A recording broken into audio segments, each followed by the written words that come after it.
ASMR et on se retrouve sur une vidéo derniers achats où je vais vous présenter essentiellement des comics hormis une bande dessinée franco-belge. On va commencer par la BD franco-belge puisque c'est quelque chose que je vous présente assez rarement. À savoir que dans ma collection de BD, je n'ai que Troll de Troie, Les L'Enfeuses de Troie, Les Chroniques de la Lune Noire, donc essentiellement de l'Heroic Fantasy, et des Manuels Arsenés, c'est-à-dire le combat ordinaire et le retour à la Terre. Et là, ça fait longtemps que j'ai envie de commencer cette série de bandes dessinées. Il s'agit de Torgal, le volume 1, La magicienne trahie. Donc Torgal, c'est une grande histoire d'amour pour moi puisque mon père possédait les, je pense, 7 ou 8 premières bandes dessinées Torgal.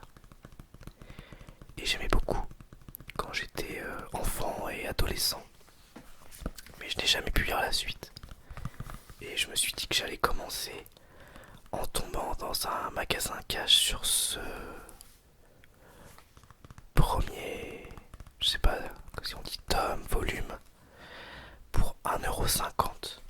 Donc c'est une édition spéciale 30 ans avec quelques petits bonus. Je vais vous montrer un petit peu le dessin. À savoir que cette BD, La magicienne trahie, Torgal, date de 1977. Je vais essayer de vous montrer un peu.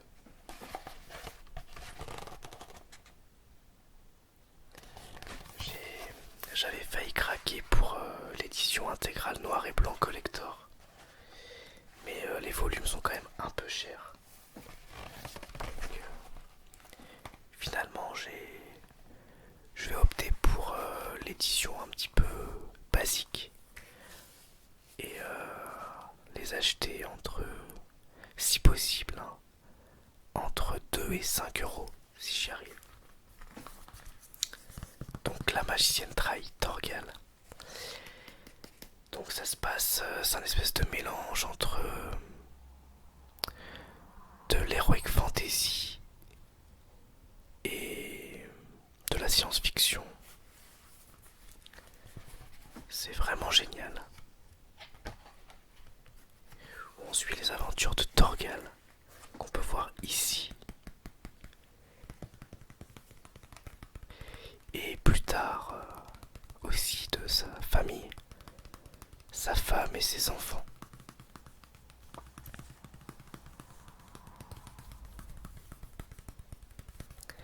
Ce qui m'a donné aussi envie de les relire, c'est que j'ai mon meilleur ami qui a été papa il y a quelques mois.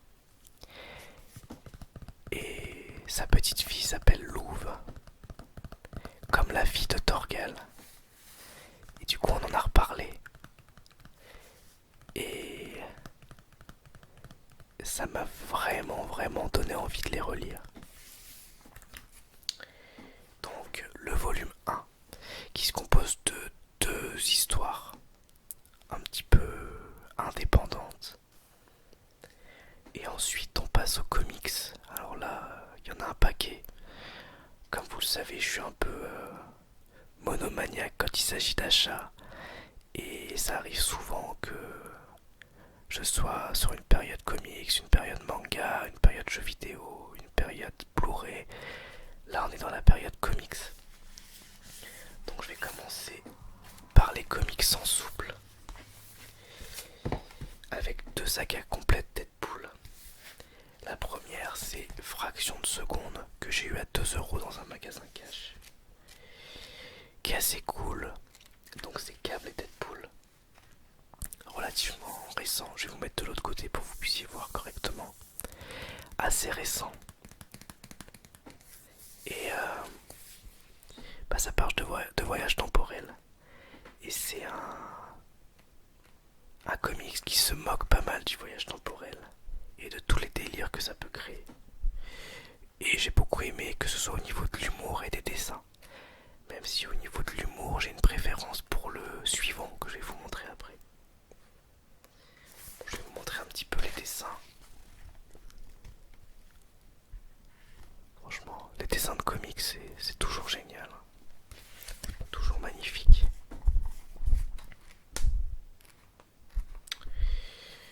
Donc, fraction de seconde. Donc, l'histoire, c'est plus ou moins à la base Cable qui découvre que Deadpool va tuer quelqu'un et qu'il faut qu'il l'en empêche. Et finalement, ça part complètement dans un délire autre. Ensuite, on a All New Deadpool, encore une saga complète. Il s'agit de décharge électrique où on retrouve Deadpool, Daredevil, Iron Fist et Luke Cage. Donc celui-ci, je l'ai trouvé excessivement drôle. Je suis tombé dessus un peu par hasard, je savais pas trop si ça allait me plaire. Et en fait, vraiment excellent. Alors je vais vous montrer des pages de dessin. Il y a différents dessinateurs dans le volume, donc je vais vous en montrer un autre. Par exemple, avec un Deadpool sans son masque. Ou encore avec Daredevil en civil.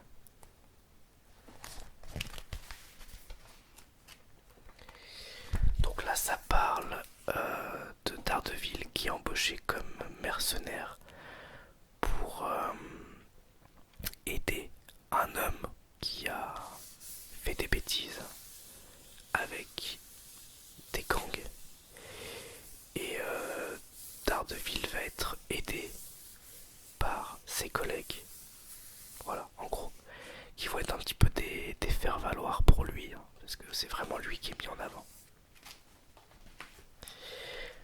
Ensuite, on continue avec un autre comics culte de Deadpool. Vraiment culte. Il s'agit de Il faut sauver le soldat Wilson, que j'ai eu pour 5 € frais de port compris sur Rakuten, donc anciennement Price Minister.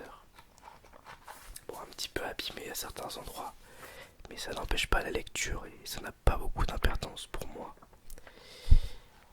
Et donc ça raconte l'origine de Deadpool, racontée par lui-même dans un tribunal. Et c'est assez fou parce qu'en fait on est constamment en train de se demander ce qui est vrai de ce qui ne l'est pas. Et du coup c'est assez drôle puisque on a un Deadpool complètement dingue. C'est encore une fois assez trash par moment. Mais il y a pas mal de rebondissements aussi. Et c'est vraiment très drôle. Je vais vous montrer un petit peu les dessins encore une fois. Donc là on peut voir Domino notamment, qu'on retrouve dans le film Deadpool 2, mais qui n'est pas tout à fait pareil dans le film que dans les comics. Voilà, on reprend. Petit bug de pile sur le dictaphone. Donc j'en étais à il faut soigner le soldat Wilson et pas il faut sauver, comme je l'ai dit. Vraiment un très bon comics et une très bonne introduction au personnage de Deadpool. Vraiment drôle, assez violent et une origin story assez délirante. On continue avec Deadpool Massacre les classiques que j'ai eu à 3 €, frais de port compris sur internet. Donc on a Deadpool Massacre Marvel et Deadpool Massacre les classiques. Ça fait partie de la trilogie Deadpool Massacre. J'ai aussi le troisième en format souple qui est Deadpool Massacre Deadpool. Donc Deadpool Massacre les Marvel, c'est tout simplement Deadpool qui tue différents personnages de l'univers Marvel, notamment Spider-Man. Donc ici je vous montre par exemple un peu de baston, mais encore Iron Man, Captain America, Thor, Hulk et plein d'autres. Et Deadpool Marvel Massacre les classiques, bah c'est tout simplement la même chose avec des personnages de littérature, notamment Sherlock Holmes par exemple, ou plein d'autres. Donc un beau volume dans la collection Hachette. C'était le premier à être sorti, qui avait coûté je crois 3,99€ en presse. Donc bah super, vraiment super.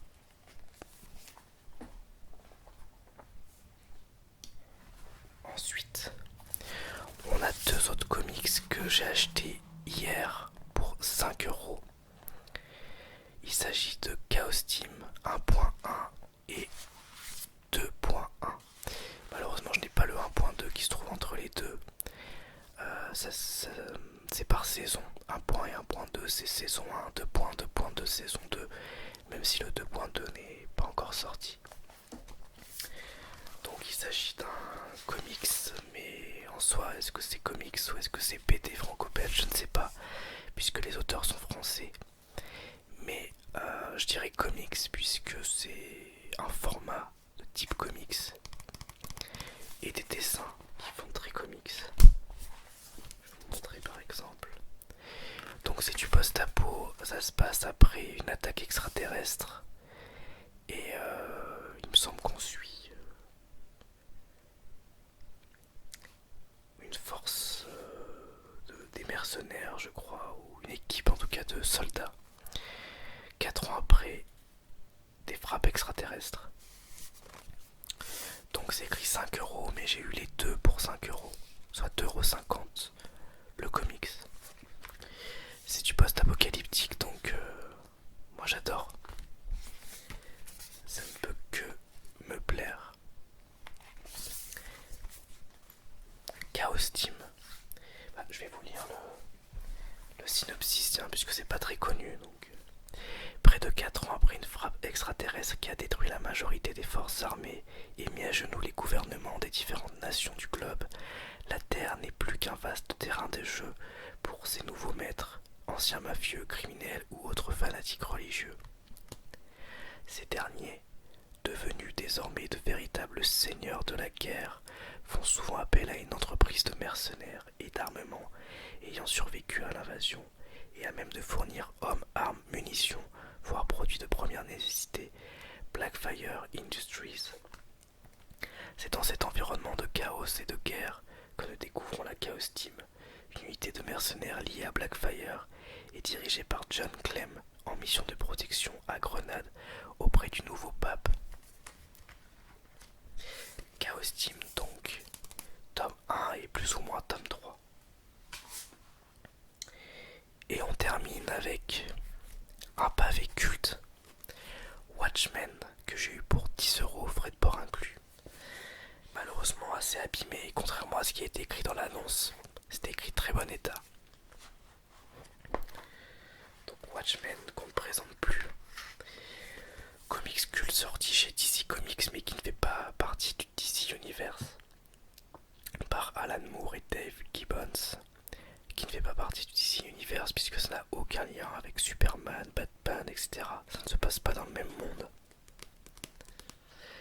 Et ça nous présente des super-héros assez sombres, très humains, et qui pour la plupart d'ailleurs n'ont pas nécessairement de pouvoir, et qui vrillent un peu psychopathes. Donc si vous ne connaissez pas, vous pouvez très bien aller voir le film réalisé par Zack Snyder, qui est très bien, assez fidèle aux comics, hormis sur la fin. Et sinon, vous pouvez vous procurer le comics Watchmen, qui a un beau pavé, mais c'est complet, hein. Il y a un début, une fin, pour pas très cher. Je vais vous montrer par exemple dessins. Voilà, par exemple, on voit le docteur Manhattan. La colorisation est assez old school, mais personnellement j'aime beaucoup. Il y a beaucoup de couleurs. Ça donne un côté un peu psychédélique parfois au dessin. Et c'est vraiment génial. Je l'ai pas terminé encore. J'ai lu à peu près les 3/4. Ça m'a pris plusieurs heures déjà.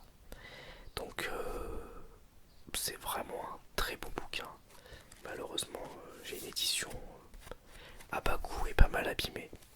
Donc peut-être qu'un jour j'investirai ou je me ferai offrir une édition un petit peu plus luxueuse. À voir. Voilà donc pour ces derniers achats. J'espère que cette vidéo vous aura plu en tout cas.